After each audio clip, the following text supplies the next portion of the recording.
So, dear students, in last lecture we had studied about introduction of charge and property of charge. इतना अपना हो चुका था। आज जो है उसका आगे हम लोग कंटिन्यू करेंगे। तो थोड़ा फास्ट पढ़ेंगे हम लोग। कुछ बेसिक जो बातें हैं, थ्योरेटिकल बातें हैं जो एनसीईआरटी में दिया हुआ उसको मैं जल्दी मैं आपको बताऊंगा। क्यों? क्योंकि आपने 12th क्लास में अभी हाल फिलहाल में भी उसको पढ़ा होगा, तो आपको जल्दी से याद भी आ जाएगा, देखते ही याद हो जाएगा। अगर कहीं पे कुछ डाउट होगा तो वहीं पे आप लोग मुझे रोक दीजिएगा और पूछ लीजिएगा कि सर इस वाले पॉइंट में मुझे डाउट रह गया। ठीक है, बिल्कुल हेजिटेट नहीं करना है डाउट्स पूछने में। तो लिखिए next topic, that is methods of charging.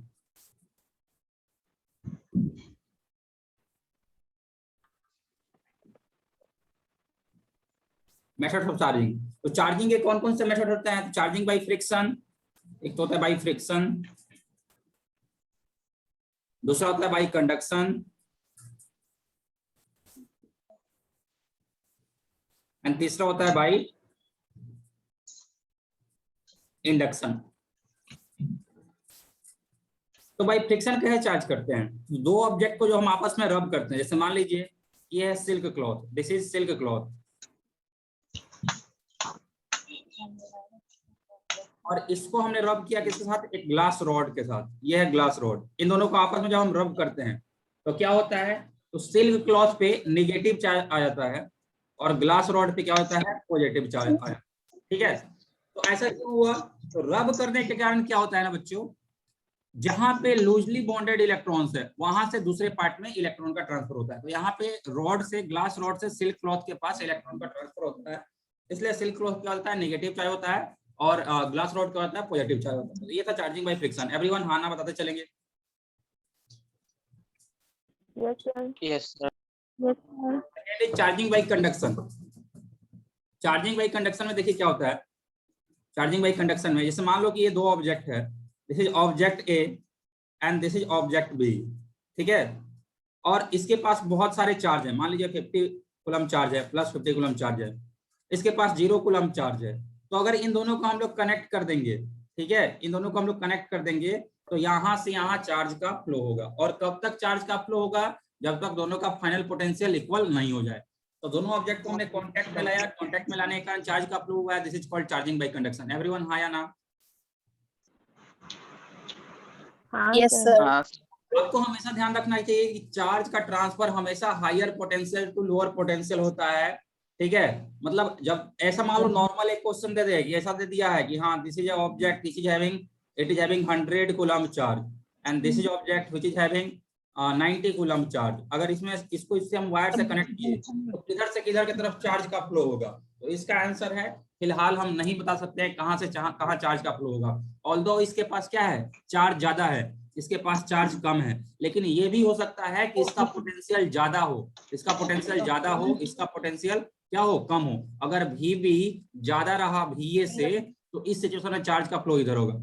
मतलब बिल्कुल उसी तरह मान लीजिए ये बिल्डिंग है, बिल्डिंग के ऊपर एक बकेट रखा हुआ है, बकेट में पानी भरा हुआ है, और नीचे एक ट्रक है, नीचे ट्रक है, टैंकर है, नीचे बच्चों क्या है? नीचे एक टैंकर है, वाटर टैंकर है।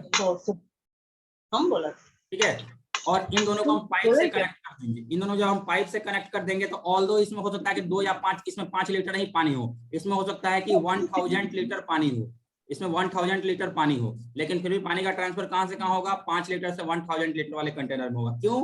क्योंकि ये हायर पोटेंशियल पे है, ये लोअर पोटेंशियल पे है। ऐसा ही कुछ होता है चार्ज के केस में। ठीक है, दो बॉडी, किसके पास कितना चार्ज है ये मैटर नहीं करता है, मैटर क्या करता है? किसका चार्ज हायर पोटेंशियल पे है।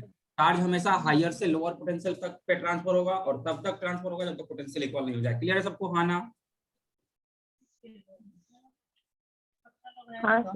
Okay, next one is charging by induction. By induction, charging by induction में क्या होता है? चार्जिंग बाय इंडक्शन में बच्चों हम लोग बिना ऑब्जेक्ट को टच किए उसको चार्ज कर देते हैं। जैसे मान लीजिए कि यह एक ऑब्जेक्ट है, ये पहले क्या है? ये पहले न्यूट्रल है। न्यूट्रल है कि इसका मतलब क्या हुआ? न्यूट्रल है, इसका मतलब ये हुआ इसके पास जितना प्रोटॉन है उतना न्यूट्रॉन है। ठीक है, ऐसा नहीं है कि इसकी चार्जलेस है, चार्ज तो उसके पास होगा ही, लेकिन ओवरऑल चार्ज क्या है? बैलेंस है, प्रोटॉन और न्यूट्रॉन का काउंट क्या है? इक्वल है। तो इसी कारण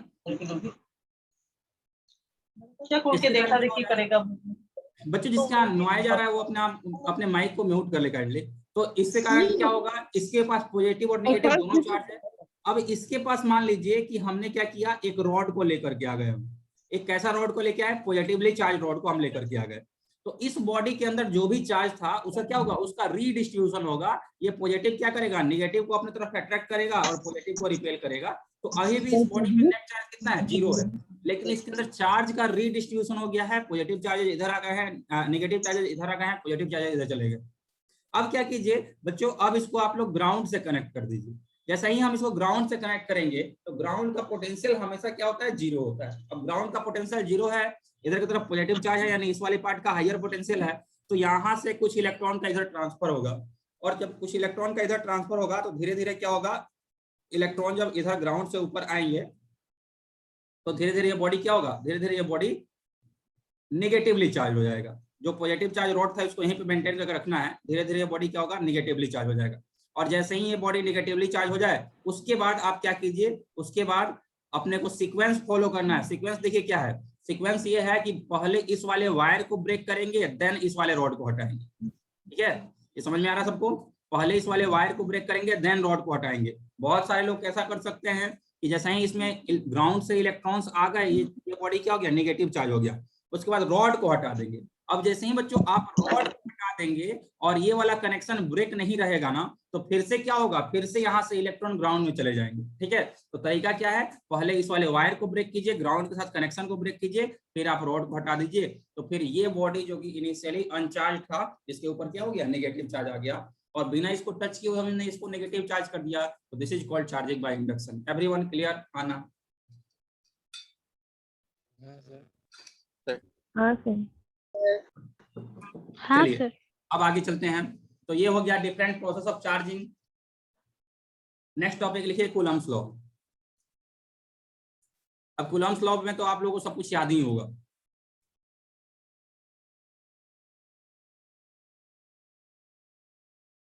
for two charges Q1 and Q2 separated at separation of R or D, electrostatic force of attraction or repulsion is given by F equals to, F कितना होता है, F equals to 1/4 pi epsilon naught Q1 Q2 by R square. This is force in vacuum.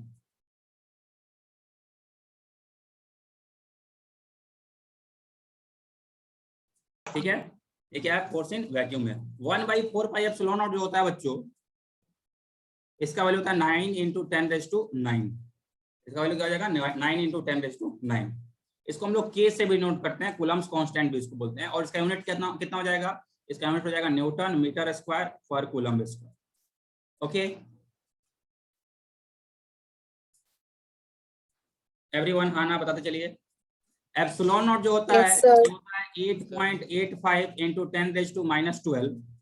ठीक है, और ये क्या होता है, ये होता है परमिएबिलिटी।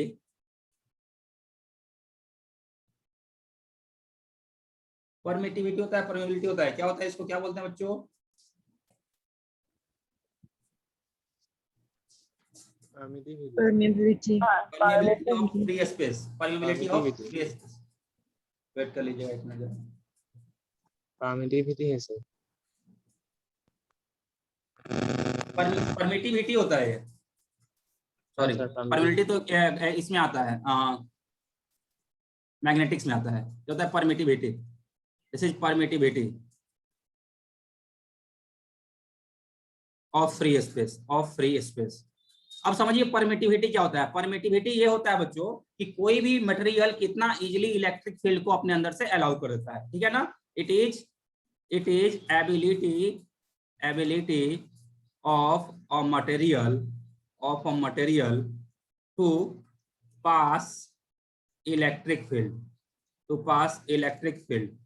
through it। ठीक है, तो चलिए ये वाला सारी बातें लिख लीजिए, इसके आगे चलते हैं। कूलम्ब्स लॉ ये हो गया, F equals to K Q1 Q2 by R square या 1/4 pi epsilon naught Q1 Q2 by R square। Everyone हाँ ना बता दीजिए, फिर आगे चलते हैं। Raise your hand. Yes sir. चलिए अब चलिए इसमें कुछ और बेसिक बातें देख लेते हैं। मान लीजिए ये दो चार्ज हैं, ये चार्ज है Q1, ये चार्ज है Q2। इन दोनों को हमने कहाँ रखा है, इन दोनों को हमने एक मीडियम में रखा है। यहाँ पे एक मीडियम है, और ये मीडियम जो है ना बच्चों, ये कहाँ तक है, ये इनफाइनाइट तक है। इधर इनफाइनाइट तक है, इधर इनफाइनाइट तक है, ऊपर भी इनफाइनाइट तक है। ये मीडियम जो है बहुत दूर तक फैला हुआ है। पहले वैक्यूम में था, अब मीडियम में आ गया। तो वैक्यूम के लिए क्या डिफाइंड था? वैक्यूम के लिए परमिटिविटी कितना था बच्चों? Epsilon not. मीडियम के लिए कितना हो जाएगा? मीडियम के लिए हो जाएगा एप्सिलॉन। मीडियम के लिए कितना हो जाएगा? एप्सिलॉन। अब इन दोनों चार्ज के बीच का जो फोर्स होगा that will be equal to 1/4 pi epsilon Q1 Q2 by R square. याद रखिएगा 1/4 pi epsilon Q1 Q2 by R square. एक और पॉइंट आपको ध्यान रखना है क्या कि epsilon equals to epsilon naught into epsilon R. ठीक है, या फिर चाहिए तो इसको आप ऐसे लिख सकते हैं epsilon R equals to epsilon by epsilon naught. जैसे मर्जी आप ऐसे याद कर लीजिए। अगर इसको आप याद कर लीजिएगा तो फिर फोर्स इन मीडियम जो था, फोर्स इन मीडियम, इसका वैल्यू कितना हो जाएगा? तो force in medium will be equal to 1/4 pi epsilon naught into epsilon R Q1 Q2 by R square. यहाँ पे पहले एप्सिलॉन रखे हुए थे, अब क्या हो गया? Epsilon naught into epsilon R Q1 Q2 by R square. अब फोर्स का ये वाला फॉर्मूला हो जाएगा। ओके एवरीवन, हाँ ना? डाउट होगा तो बोलते चलिएगा। Yes, sir. Clear. अब देखिए एक और नोट देके लिखेंगे।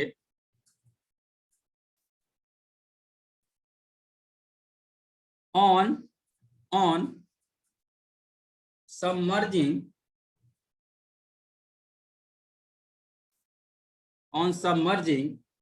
system of two charges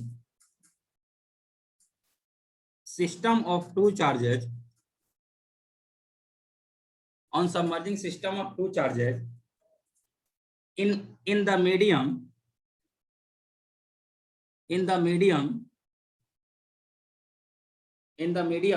force on first charge due to second charge, force on first charge due to second charge,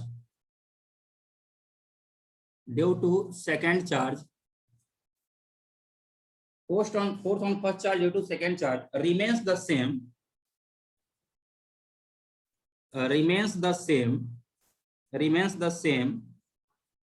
but net force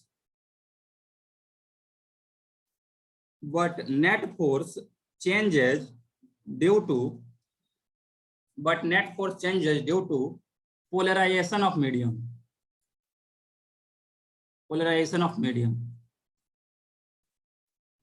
Due to polarization of medium या polarization of molecules in medium.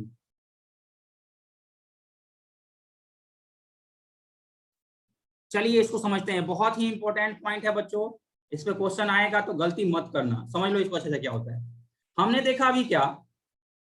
हमने देखा बच्चों पहला case कि जब दो force air में थे तो उनके बीच का फोर्स कितना था? दो चार्ज एयर में थे, जब दो चार्ज एयर में थे तो इनके बीच का फोर्स कितना था? 1/4 pi epsilon naught Q1 Q2 by R square.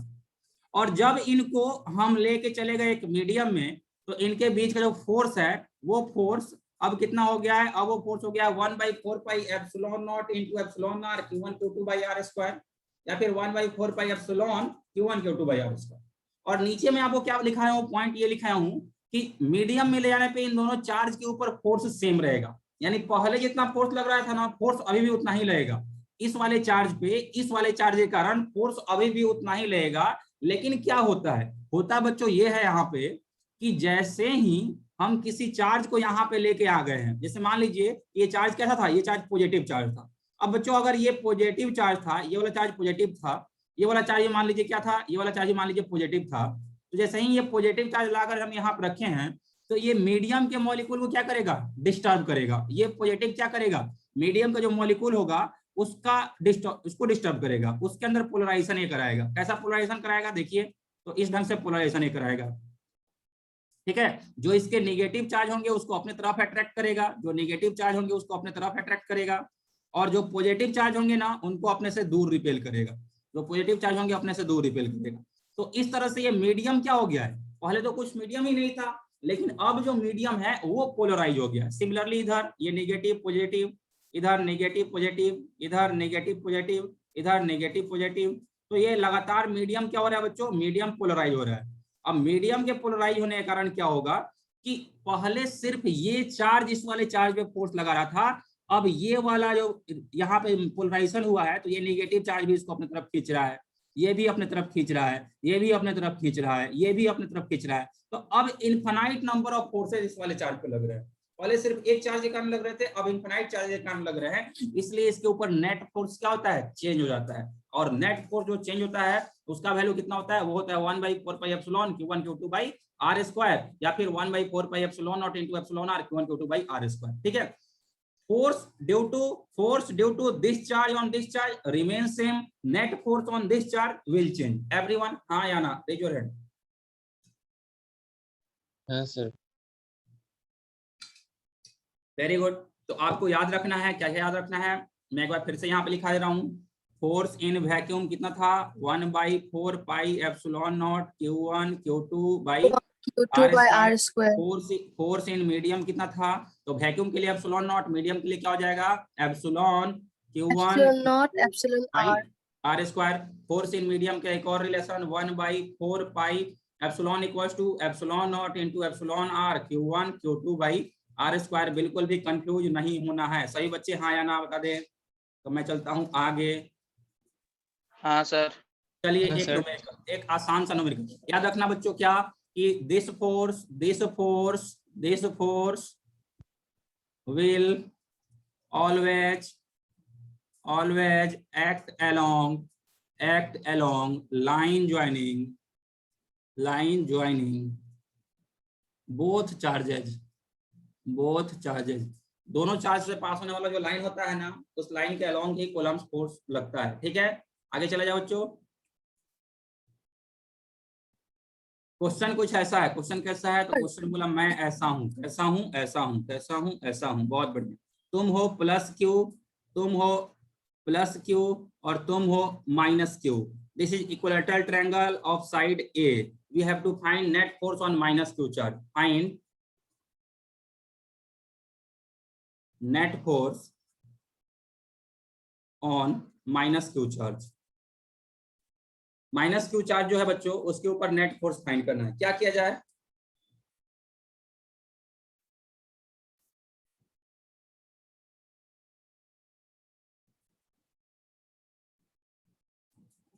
थोड़ा सा चेंज करते हैं, प्लस क्यू चार्ज कर लीजिए। Find net force on plus Q charge. इस वाले को प्लस क्यू रहने दीजिए और इस वाले को माइनस क्यू कर लीजिए।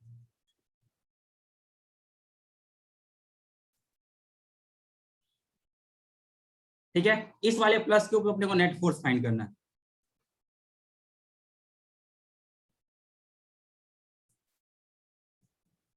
क्या होगा बच्चों, सबसे पहले तो ध्यान रखिए, फोर्स का मैग्नीट्यूड अपने को कैलकुलेट करने तो आता ही है। और मैं अभी एक पॉइंट आपको लिखा था, क्या कि this force always act along line joining both charge. तो ये चार्ज इसको क्या करेगा, रिपेल करेगा, अट्रैक्ट करेगा। बोलो बच्चों, क्या बोलेगा, पास आओ, दूर जाओ। एनीवन? कौन सा? ये चार्ज जो है, इस चार्ज को रिपेल करेगा, अट्रैक्ट करेगा। सेम चार्ज है, रिपेल करेगा, बोलेगा तुम दूर जाओ। और किस लाइन पे दूर जाओ, तो लाइन ज्वाइनिंग बोथ चार्ज पे दूर जाओ। तो इधर की तरफ मान लो फोर्स कितना लग गया, F1।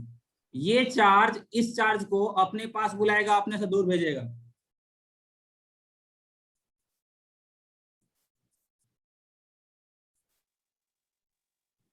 बच्चों ये क्या है, माइनस क्यू, ये प्लस क्यू, ये माइनस क्यू, ये plus Q. Attraction repulsion, attraction होगा। ये माइनस क्यू है बच्चों और ये प्लस क्यू है। जब अपोजिट नेचर है तो क्या होगा, अट्रैक्शन होगा। ये बोलेगा तुम पास हो। तो इधर वाला फोर्स मान लो कितना हो गया, F2। ठीक है, इक्विलैटरल ट्रायंगल था तो ये वाला एंगल कितना होता है, 60 डिग्री। अगर ये 60 डिग्री तो ये कितना हो जाएगा, 120 डिग्री। एवरीवन, हाँ या ना? Yes sir. अब F1 equals to F2 equals to कितना हो जाएगा, KQ बाई ए स्क्वायर, या फिर 1/4π epsilon naught Q by A square. सही बच्चे, इज इट क्लियर? इन दोनों फोर्स का मैग्नीट्यूड क्या होगा, इस फोर्स का मैग्नीट्यूड क्या होगा, Q1 Q2 divided by separation का स्क्वायर। तो K कितना है, 1/4π epsilon naught Q1 Q2 by R square. ये भी चार्ज Q है, ये भी चार्ज Q है, सेपरेशन यहाँ पे भी A है, तो मैग्नीट्यूड इसका भी उतना ही हुआ। बच्चों हाँ या ना बता दो। हाँ Yes, सर। sir. हाँ सर। ओके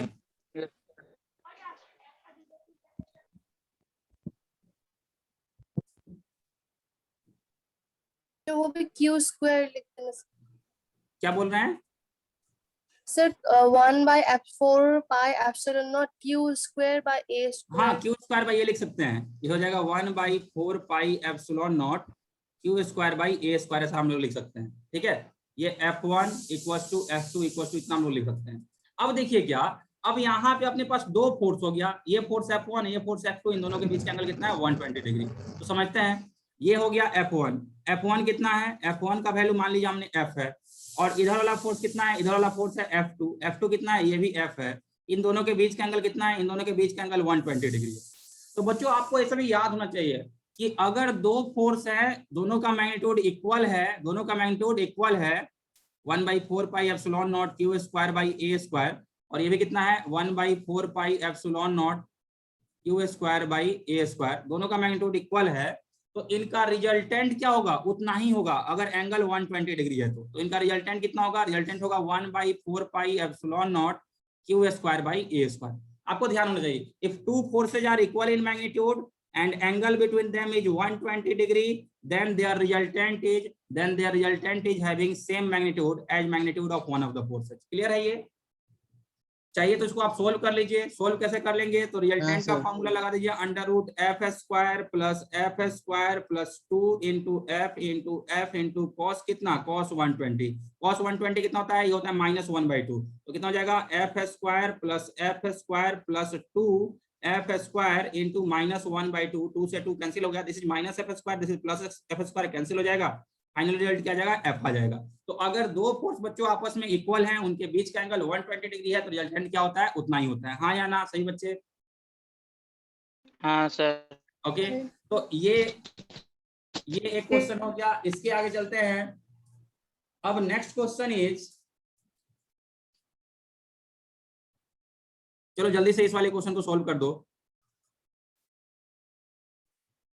कि यहाँ पे एक चार्ज है, यहाँ पे all charges are of same magnitude Q, this is square of side A, square of side A, find net force on one of charge, find net force on one of charge, किसी एक charge पे net force find करना है।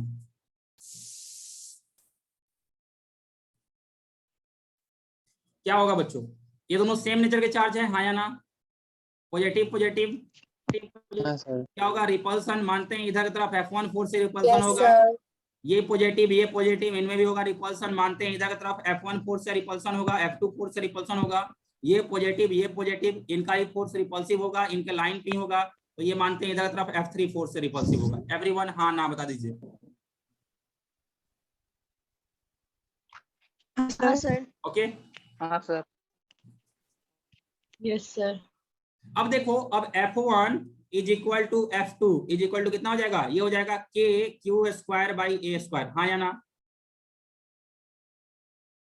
इन दोनों के बीच का force, इन दोनों के बीच का फोर्स इक्वल हो जाएगा क्योंकि डिस्टेंस A ही है। और F3 का वैल्यू कितना हो जाएगा, F3 equal to K Q square divided by, अब यहां से यहां का डिस्टेंस कितना होगा, ये है A, ये है A, तो ये कितना होगा, ये होगा A√2, तो A√2 का स्क्वायर कितना हो जाएगा, A√2 का स्क्वायर हो जाएगा A² बाई 2, तो इसका हमने नाम दिया F, तो ये कितना हो गया F/2। एवरीवन क्लियर और नॉट? Yes, sir. ठीक है, यस सर। अब देखिए क्या, ये हो गया F, दिस इज F/2, तो अब इन तीनों फोर्स को जोड़ देना है, तो ये है F, ये है F, दोनों कितना पे 90 डिग्री पे एक्ट कर रहे हैं। F और F जब 90 डिग्री पे एक्ट कर रहे हैं, तो इनका रिजल्टेंट कितना होगा, इनका और इनका रिजल्टेंट हो जाएगा F√2। F√2 एक इधर है और ऑलरेडी इधर F/2 इधर है, तो F नेट कितना हो जाएगा, F net will be equal to F√2 plus F/2। Everyone ये समझ में आया क्या, कैसे वर्क किया हूं मैं? हाँ सर। टोटल 3 फोर्स थे ना, तो 2 को हमने जोड़ दिया, दोनों का रिजल्टेंट ऑलरेडी इधर आएगा क्योंकि ये दोनों आपस में इक्वल हैं, तो बीच से इनका रिजल्टेंट पास होगा। 2 फोर्स अगर 90 पे एक्ट करते हैं, 2 फोर्स अगर 90 पे एक्ट करते हैं, उनका मैग्नीट्यूड सेम होता है, तो रिजल्टेंट इनका कितना होता है, रिजल्टेंट F√2 होता है। आप लोग कैलकुलेट कर सकते हैं √F1² plus F2² plus 2F1 F2 cos theta से। ठीक है, तो यहाँ से इस तरह क्वेश्चंस आप लोग बहुत इजीली आप सोल्व कर सकते हैं। अब चलते हैं नेक्स्ट पॉइंट, लिखिएगा next point, neutral point. Neutral point neutral point वाले क्वेश्चंस कर लेते हैं। तो देखिए, लिखिए इसमें neutral point is that point, neutral point is that point where, neutral point is that point where net electric field is zero, net electric field is zero, and if any charge is placed at neutral point, and if any charge is placed at neutral point, then it will experience zero force, then it will experience zero force। Okay बच्चों, चलिए question करते हैं। ये मान लीजिए charge है Q, सब फिर से बताओ सर एक बार repeat neutral कीजिए। point is that point, neutral point is that point where net electric field is zero, and if any charge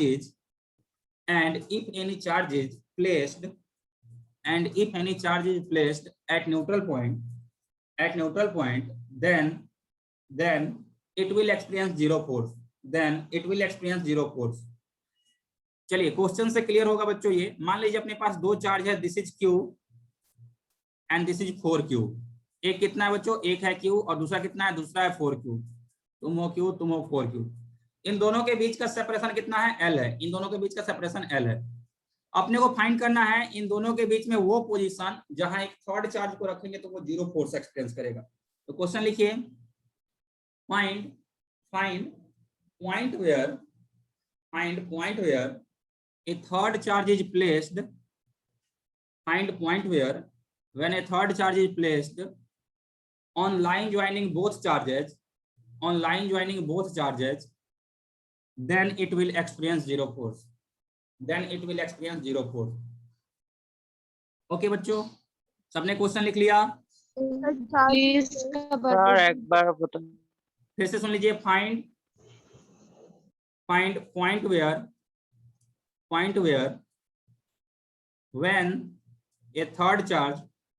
when a third charge is placed on line joining both charges, it will experience zero force। ठीक है, अपने को वो point निकालना है जहां पे एक तीसरे चार्ज को रखेंगे तो वो जीरो फोर्स एक्सपीरियंस करेगा। ओके बच्चों, अब देखिए क्या होगा। इस लाइन पे रखना है, तो हो सकता है वो पॉइंट इधर हो सकता है वो पॉइंट इधर हो, या फिर हो सकता है वो पॉइंट इन दोनों के बीच में हो। चलिए चेक कर लेते हैं। मान लीजिए तीसरे चार्ज को हमने यहाँ पे रखा, एक Q डैश चार्ज को हमने यहाँ पे रखा, ये पॉजिटिव। अगर ये चार्ज बच्चों पॉजिटिव है तो ये इसको क्या करेगा, रिपेल करेगा, हाँ या ना? ये वाला इसको क्या करेगा, रिपेल करेगा। अब ये एकदम Q डैश क्या है, पॉजिटिव है, और ये चार्ज भी क्या है, पॉजिटिव है, तो ये भी इसको क्या करेगा, रिपेल करेगा। ये भी इसको क्या करेगा, ये वाला चार्ज भी, ये भी इसको रिपेल करेगा, हाँ या ना बताते चलेंगे? Yes sir. हाँ सर। जब दोनों ही चार्ज जब इसको रिपेल करेंगे तो इसके ऊपर नेट फोर्स जीरो हो सकता है क्या? नो, नहीं हो सकता है, क्योंकि दोनों फोर्स तो एक ही डायरेक्शन में लग रहा है। तो neutral point can not be this side, इस साइड तो हो नहीं सकता है। सिमिलरली इधर आप बात कर लीजिए, आपकी मर्जी, आप पॉजिटिव चार्ज के लिए वर्क कर लीजिए, आप नेगेटिव चार्ज के लिए वर्क कर लीजिए। मान लीजिए इस पॉइंट पे हम वर्क करते हैं, यहाँ पे हमने मान लीजिए एक माइनस Q चार्ज रखा, ये क्या करेगा, ये इसको क्या करेगा, अट्रैक्ट करेगा, हाँ या ना? हाँ सर, अट्रैक्ट होगा। जबकि ये वाला भी पॉजिटिव चार्ज है, ये वाला भी नेगेटिव चार्ज है, ये भी अट्रैक्ट करेगा। ओके, हाँ सर। अब दोनों फोर्स का डायरेक्शन अगर एक हो गया तो उनका नेट वैल्यू जीरो हो सकता है, नहीं हो सकता है। मींस न्यूट्रल पॉइंट इधर की तरफ भी नहीं हो सकता है। बीच में देखते हैं, यहाँ पे मान लीजिए हमने कोई चार्ज रखा Q, ये Q दोनों में होगा रिपल्सन, क्यों, क्योंकि दोनों का नेचर सेम है। 4Q दोनों पॉजिटिव है, इन दोनों में भी क्या होगा, रिपल्सन। तो हो सकता है कि ये दोनों एक दूसरे को बैलेंस कर दें और इस पर नेट फोर्स क्या हो जाए, जीरो हो जाए। यानी जो न्यूट्रल पॉइंट होगा वो इन दोनों चार्ज के बीच में होगा। क्लियर सबको, हाँ या ना? हाँ सर। हाँ सर। रखना है अपने को, अगर दोनों चार्ज का नेचर सेम है then neutral point will be somewhere in between them. ठीक है, अगर दोनों चार्ज पॉजिटिव है या फिर दोनों चार्ज नेगेटिव है तो न्यूट्रल पॉइंट उनके बीच में ही कहीं होगा। अब हमने एज्यूम कर लिया कि यहाँ से x डिस्टेंस पे क्या है, न्यूट्रल पॉइंट है। तो बच्चों अगर ये डिस्टेंस x है तो ये कितना हो जाएगा, L - x। बोलो हाँ। हाँ सर। ओके। हाँ, sir. अब देखिए आगे आगे आगे आगे आगे आगे आगे चलते हैं। आगे क्या है? आगे ये है, देखिए मानते हैं कि ये वाला जो चार्ज है इस वाले चार्ज को इधर की तरफ F1 फोर्स से रिपेल कर रहा है और ये वाला चार्ज है इस वाले चार्ज को इधर की तरफ F2 फोर्स से रिपेल कर रहा है। तो F1 तुम कितना हो जाओगे? F1 तुम कितना हो जाओगे? F1 बोला मैं हो जाऊंगा K into Q by X का स्क्वायर। ये स्मॉल क्यू है ना, K into Q by Q, K into Q by X square. Everyone clear है? ये F1 का वैल्यू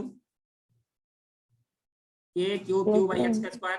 F2 कितना हो जाएगा? F2 हो जाएगा F2 will be equal to K into 4Q into Q by L minus X का square. बता दो हाँ ना।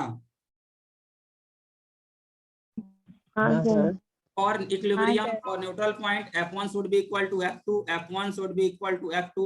तो F1 कितना है? K Q square by X square. This should be equal to K into 4 into Q square by L minus X का whole square. K Q square से K Q square का झगड़ा करा दिया गया। ये क्या बचा? ये हो गया बच्चों 1 by X का whole square is equal to 1 by L minus X का whole square में झगड़ा हो गया। तो फिर ये क्या बचा? ये बचा L minus x equals to X. Sir, वो 2 by L minus X होगा ना? यहाँ पे 2 था ना, हाँ यहाँ पे 2 रहता। ओके, तो ये हो जाएगा L minus x equals to 2x। तो L इक्वल्स टू कितना हो जाएगा? 3x। अगर L का बच्चों वैल्यू आ गया 3x, तो यहाँ से x का वैल्यू कितना हो जाएगा? L/3। यानी न्यूट्रल पॉइंट कहाँ पे है? L/3 पे है। L/3 फ्रॉम स्मॉलर चार्ज, छोटे वाले चार्ज से कितना डिस्टेंस पे है? L/3 पे। तो न्यूट्रल पॉइंट का पोजीशन कितना मिल गया? L/3। एवरीवन हाँ ना? Yes, sir. Yes हाँ, sir. sir. क्लियर है सबको? सही बच्चे? क्लियर है सर। Yes, sir. तो यहाँ पे बच्चों दो तरह का क्वेश्चन बनता है। दो तरह का क्वेश्चन देखिए क्या क्या बन सकता है। एक बोल दे क्या, एक बोल दे कि इस वाले चार्ज को इक्विलिब्रियम में रखना है।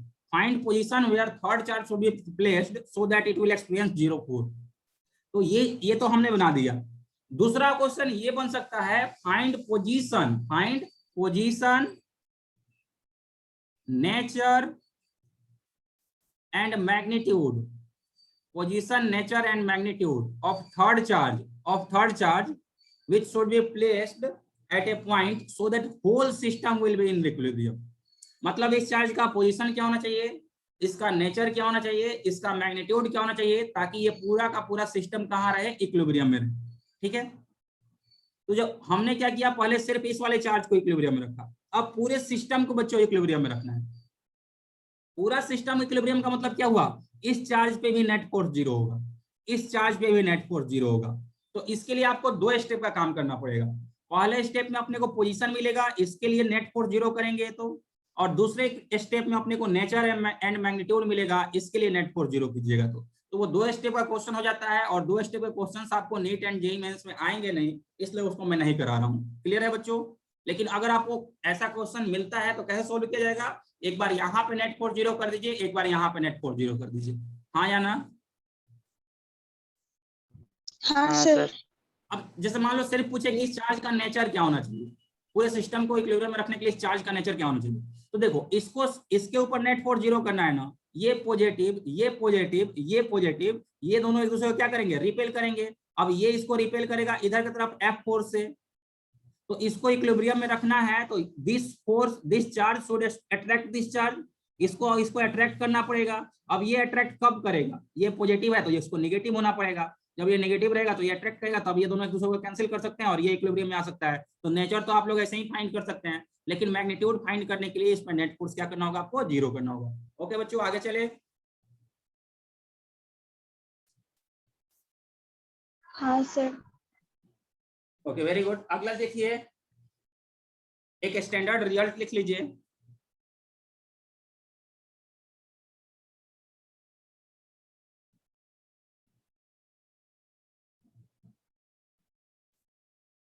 लिखिएगा इसमें, जिसमें मान लीजिए दो चार्ज है, this is Q1, this is Q2, separation between both charge is L। ठीक है, तो position of neutral point,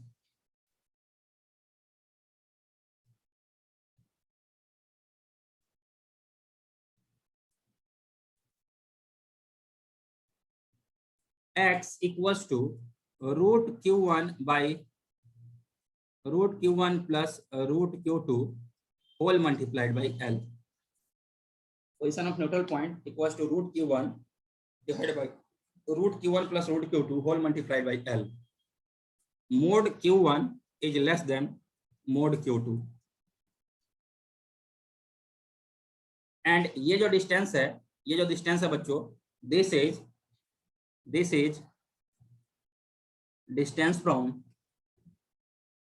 distance from smaller charge. Okay everyone, आना बता दीजिए. हाँ जैसे सर. पिछला वाला क्वेश्चन को इसी मेथड में हम करते तो क्या आता है आंसर, ये था क्यू, ये था 4q, अपने को न्यूट्रल पॉइंट चाहिए था, तो रिलेशन क्या बोलता है, root q1 divide by root q1 plus root q2 whole multiplied by L. अब q1 का मैग्नीट्यूड क्या होना चाहिए बच्चों, q1 का मैग्नीट्यूड छोटा होना चाहिए q2 से, तो इन दोनों में छोटा कौन है, q है, तो ऊपर आ जाएगा root q divide by root q plus root 4q whole multiplied by L. ये 49 नहीं 4q है, this will be equal to क्या हो जाएगा, रूट q प्लस रूट क्या बोल दे इसको,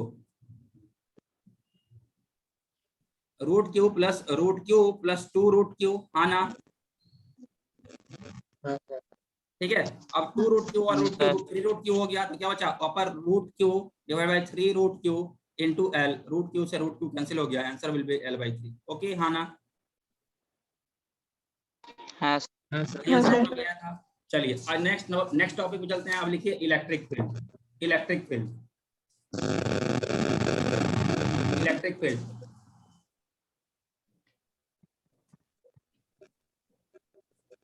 इसमें लिखिएगा इलेक्ट्रिक फील्ड